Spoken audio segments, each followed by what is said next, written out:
ഒരിക്കൽ പ്രവാചകൻ പഠിപ്പിച്ചാണ്, നാളെ കോടതിയിൽ നിൽക്കുമ്പോ ദൈവം മനുഷ്യരോട് ചോദിക്കും, എന്നാലും ഞാൻ വയ്യാതെ കിടന്നപ്പോ നീ വന്നില്ലല്ലോ എന്നെ കാണാൻ. ആരാ ചോദിക്കുന്നത്? ദൈവം ചോദിക്കുക. ആരോട് ചോദിക്കുക? മനുഷ്യരോട് ചോദിക്കുക.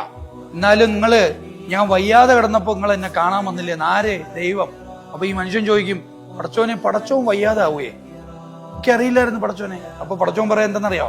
ഇന്ന വീട്ടിലെ രാഘവന്റെ മോൻ വയ്യാതെ കിടന്നില്ലേ, ഞാൻ അവിടെ നിന്നെയും കാത്തു നിൽക്കായിരുന്നു, നീ വന്നില്ല.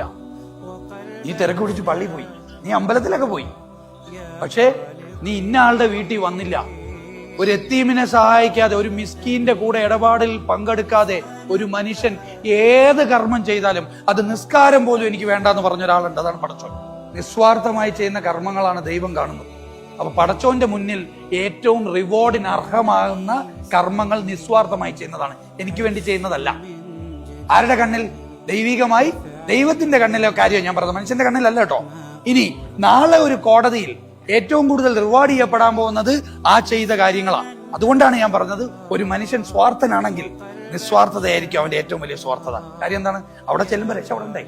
സ്വന്തത്തെ ആത്മാർത്ഥമായിട്ട് ദൈവികമായിട്ട് ഒരുപാട് സ്നേഹിക്കുന്ന ഒരാൾക്ക് അയാളായിരിക്കും ലോകത്തിലെ ഏറ്റവും വലിയ നിസ്വാർത്ഥൻ. കാരണം ഏറ്റവും വലിയ സ്വാർത്ഥത നിസ്വാർത്ഥതയാണ്.